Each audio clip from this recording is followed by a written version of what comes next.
என்னுடைய அருமையான மாணவ செல்வங்களே, நாளைக்கு நீங்க தமிழ் எக்ஸாம் எழுதும்போது உங்களுடைய பேப்பர் பிரசன்டேஷனும் டைம் மேனேஜ்மெண்ட்டும் ரொம்ப ரொம்ப முக்கியமான ரெண்டு விஷயம். இது ரெண்டுத்துலயும் நீங்க ஒரு சின்ன தப்பு பண்ணா கூட நிறைய கேள்விகளுக்கு உங்களுக்கு விடை தெரிஞ்சுமே உங்களால முழு மதிப்பெண் எடுக்கிறதுக்கான வாய்ப்பு அப்படின்றது ரொம்ப ரொம்ப குறைஞ்சிரும். இந்த வீடியோல நான் உங்களுக்கு ரெண்டு விஷயம் ஃபர்ஸ்ட் சொல்ல போறேன். உங்க டைமை நீங்க எப்படி மேனேஜ் பண்ணணும், அடுத்த பேப்பர் பிரசன்டேஷன் எப்படி இருக்கணும்.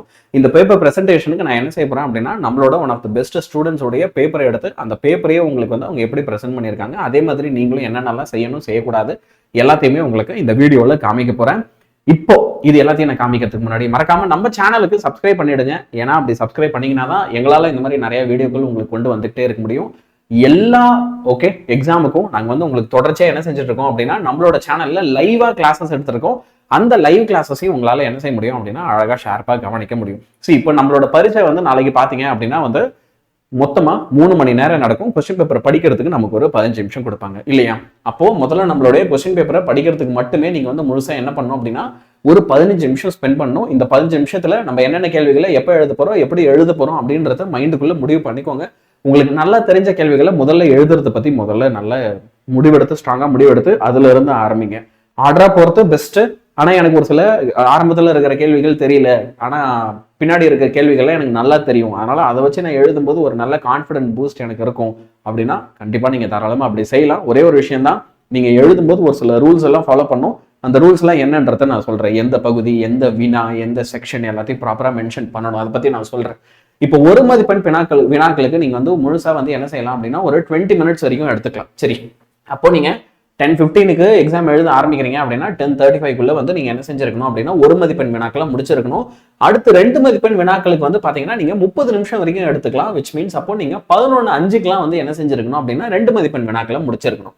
நீங்க 3 மதிப்பெண் வினாக்களுக்கு அதே மாதிரி ஒரு 25 நிமிஷத்துக்குள்ள முடிக்கிறதுக்கு ட்ரை பண்ணுங்க. ஏன்னா உங்களுக்கு 3 மதிப்பெண் அப்படின்ற போது வெறும் 4 கேள்வி தான் கேட்க போறாங்க. 2 மதிப்பெண்ல 9 வரைக்கும் இருக்கும். சரியா? அப்ப இந்த 4 கேள்விக்கு நம்ம 25 நிமிஷத்துக்கு மேல எடுத்துக்க தேவையில்ல. ஸோ பை 11:30 நீங்க என்ன செய்ய வேண்டியிருக்கும் அப்படின்னா கண்டிப்பா இதெல்லாம் முடிச்சிருக்க வேண்டியும். அடுத்து 5 மதிப்பெண் வினாக்கள் நீங்க 5 கேள்வி வரைக்கும் எழுத வேண்டியிருக்கும் அப்படின்றதுனால இதுக்கு அதிக நேரம் தேவைப்படும். அப்போ 45 நிமிஷம் முழுக்க முழுக்க இதுக்காகவே நீங்க செலவிடுங்க. 12:15க்குள்ள 11:30க்கு ஆரம்பிக்கிறீங்க அப்படின்னா 12:15க்குள்ள நீங்க வந்து என்ன செஞ்சிருக்கணும் அப்படின்னா 5 மதிப்பெண் வினாக்களை முடிச்சிருக்கணும். அடுத்து 8 மதிப்பெண் வினாக்கள் வந்து எடுத்துக்கிட்டீங்க அப்படின்னா உங்களுக்கு அதுல இருந்து மட்டுமே 3 கேள்விகள் வரப்போகுது. ஸோ அதுக்கு மொத்தமா 45 நிமிஷம் வரைக்கும் கண்டிப்பா நீங்க செலவிட வேண்டியிருக்கும். ஸோ கரெக்டா சரியா 1 மணி ஆகும்போது நீங்க வந்து என்ன செஞ்சிருக்கணும் அப்படின்னா அதை ஆன்சர் பண்ணி முடிச்சிருக்கணும். இப்போ எல்லாத்தையும் ஒரு வாட்டி கரெக்டா எழுதிருக்குமா அப்படின்றத ஒரு கிளான்ஸ் பாருங்க, ஒரு ரிவிஷன் பாருங்க. முழு பேப்பரையும் நம்ம கொஸ்டின் நம்பர் போட்டிருக்குமா, அடுத்து வந்து என்ன செக்ஷன் அப்படின்றது மென்ஷன் பண்ணியிருக்கோமா, ஒவ்வொரு கேள்வி முடிஞ்சதுக்கு அப்புறமும் நம்ம அதை அண்டர்லைன் பண்ணி பாக்ஸ் போட்டு மூடி இருக்கோமா, குறிப்பு சட்டகம் போட்டிருக்கோமா, இந்த மாதிரி விஷயங்கள்லாம் செக் பண்ணிட்டு அதுக்கப்புறம் வந்து பாத்தீங்க அப்படின்னா மொத்தமா சரியா ஒரு 3 மணி நேரம் 15 நிமிஷத்துல வந்து நீங்க இந்த பரீட்சையை முடிக்கிற மாதிரி இருக்கணும். நான் ஏற்கனவே சொன்ன மாதிரி இந்த பரீட்சைக்கு நீங்க இன்னும் முழுசா தயார் ஆகல, ரொம்ப வந்து இன்னும் கொஞ்சம் நான் ஒரு சில இதெல்லாம் படிக்காத மாதிரி இருக்கு அப்படின்னா அப்போ நம்ம சேனல்ல இன்னைக்கும் சரி கடைசி 2 நாளாவும் சரி உங்களுக்கு தமிழுக்கு எல்லாத்தையுமே ரொம்ப ரொம்ப வேகமா ரிவைஸ் பண்ணி எல்லாத்தையுமே நடத்தி வச்சிருக்கோம். நீங்க என்ன செய்யலாம் அப்படின்னா நம்ம சேனல் நடக்கிற லைவ் செஷனையும் ரெக்கார்டட் வீடியோஸையும் பாக்குறது மூலியமா நீங்க இது வரைக்கும் ஒண்ணுமே படிக்கல அப்படின்னா கூட நாங்க நடத்தினதெல்லாம் சும்மா காதுல ஒரு ஆடியோ மாதிரி வாங்கிட்டு போனீங்க அப்படின்னா கூட கடைசி நேரத்துல எக்ஸாம்ல போயிட்டு ஓரளவுக்கு ஆன்சரை நம்மளால கரெக்டா எழுதிட்டு வர முடியும். நிச்சயமா உங்களால ஒரு நல்ல மதிப்பெண் வாங்க முடியும். சார், நான் தனியா படிக்கணும் அப்படின்னு நினைக்கும் போது ரொம்ப ரொம்ப தடுமாறுறேன். என்னோட மார்க் அப்படின்றது வந்து பாத்தீங்க அப்படின்னா இப்போ நான் ஒரு 400-450 ரேஞ்சில் இருக்கேன். ஆனா என்னோட கனவு வந்து பாத்தீங்கன்னா ஒரு 490 எடுக்கணும், நான் வந்து 500 எடுக்கணும். அப்போ அப்படி ஒரு மார்க் எடுக்கணும் அப்படின்னும் போது எனக்கு எப்பயுமே ஒரு பெரிய தடுமாற்றமாவே இருக்கு. என்னால அதை அச்சீவ் பண்ண முடியல, என்னால அந்த மார்க் எடுக்க முடியல. எனக்கு ஒரு கைடன்ஸ் வேணும், எனக்கு ஒரு ப்ராப்பர் கோச்சிங் வேணும். அதுவும் இருக்கிறது ஒரு 50 நாள் தான் அப்படின்னும் போது இந்த 50 நாள் எனக்கு பயங்கர இன்டென்ஸான பயங்கர சீரியஸான ஒரு கோச்சிங் வேணும் அப்படின்னு விருப்பப்படுறவங்க நீங்க வந்து என்ன செய்யலாம் அப்படின்னா நம்மளுடைய இந்த தீமினல் பேட்ச்ல ஜாயின் பண்ணிக்கலாம். நம்மளோட தீமினல் பேட்சும் சரி, இல்ல நம்மளுடைய கனவு டெஸ்ட் சீரிஸும் சரி, இது ரெண்டுத்துல ஏதாவது ஒண்ணுல ஜாயின் பண்ணாலும் சரி, இதுல தனித்தனியா ஜாயின் பண்ணாலும் சரி. அது என்ன ஆன்சர் கனவு டெஸ்ட் சீரிஸ் அப்படின்னா நீங்க 1 மார்க் கொஸ்டின்ஸ்ல மார்க் லூஸ் பண்றீங்க, compulsory questions, creative questions, problem paste questions, இந்த மாதிரி கேள்விகள்லாம் கேட்கும்போது அதுல தொடர்ச்சியா மார்க் லூஸ் பண்ணிட்டு இருக்கீங்க, எனக்கு அதெல்லாம் எப்படி படிக்கிறதுன்னு ஐடியாவே இல்லை அப்படின்றவங்க நீங்க என்ன செய்யலாம், கனவு டெஸ்ட் சீரிஸுக்கு மட்டும் ஒரு மினிமம் அமௌண்ட்டா 499 ரூபாய் கட்டி ஜாயின் பண்ணிக்கலாம். நான் தீமினல் கோர்ஸ்ல எனக்கு லைவ் கிளாஸும் வேணும்ன்றவங்க இதை சூஸ் பண்ணலாம். உங்களுக்கு ஒரு நாளைக்கு பாத்தீங்க அப்படின்னா 3 மணி நேரம் வரைக்கும் கிளாஸ் நடக்கும். நீங்க எல்லா கிளாஸையும் லைவா தான் அட்டன் பண்ணணும்னு அவசியம் இல்லை, ரெக்கார்டடா பார்க்கலாம். ரெக்கார்டடா பார்க்கும்போது ஏற்கனவே எடுத்த கிளாஸை நீங்க இன்னும் அதிக வேகத்துல பாக்குறதுக்கான ஆப்ஷன் இருக்கிறதுனால, நான் 3 மணி நேரம் கிளாஸ் எடுத்தேன்னா 1.5 மணி நேரத்துல உங்களால எல்லா கிளாஸையும் பார்த்து முடிச்சிட முடியும். உங்களுக்கு ரொம்ப பெரிய அளவுல இது பயனுள்ளதா இருக்கும். இப்போ இந்த கடைசி நேரத்துல இந்த பேப்பர் காமிக்கிறேன் அப்படின்னீங்கல்ல, அந்த பேப்பரை பத்தி கொஞ்சம் பேசுங்களேன் அப்படின்னா, அந்த பேப்பரை பத்தியும் நான் பேசுறேன். அதே நேரத்துல நீங்க என்ன செய்யலாம் அப்படின்னா, அதை டவுன்லோடும் பண்ணிக்கலாம். அது வந்து பாத்தீங்க அப்படின்னா கீழே டிஸ்கிரிப்ஷன்ல இருக்கு. இப்போ இங்க எப்படி இந்த கேள்விகள்லாம் எழுதியிருக்காங்க அப்படின்னு பாருங்க. முதல் விஷயம் நீங்க என்ன கவனிக்கலாம் அப்படின்னா, இப்போ ஒரு மதிப்பெண் எழுதும்போது அப்ப அது பேஜ் நம்பர் போட்டிருக்காங்க, பகுதி 1னா பகுதி 1ன்னு போட்டிருக்காங்க.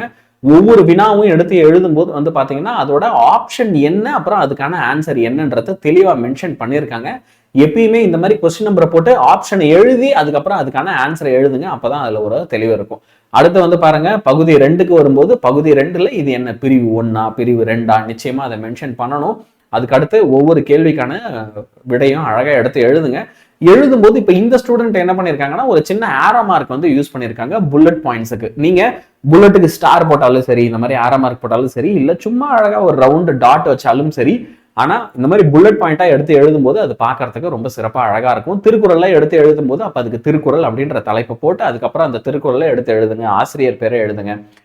இப்ப அதுலயே வந்து அடுத்த பிரிவு வரும்போது பாருங்க, அடுத்தடுத்த பிரிவுகளில் நீங்க சரியான விடையை எடுத்து எழுதும்போது அதுல இருக்க கீவேர்டை வந்து நீங்க என்ன செய்யணும் அப்படின்னா அண்டர்லைன் பண்ணணும். அந்த கீவேர்டை அண்டர்லைன் பண்றதுனால, அடிக்கோடு எடுறதுனால மட்டுமே உங்களுக்கு வந்து பாத்தீங்கன்னா மார்க் எல்லாம் குறைக்காம இருப்பாங்க. நீங்க சரியாவே எழுதினாலும் ஒரு சில நேரத்துல 2 மதிப்பெண்ணுக்கு 1.5 மதிப்பெண் போடுவாங்க.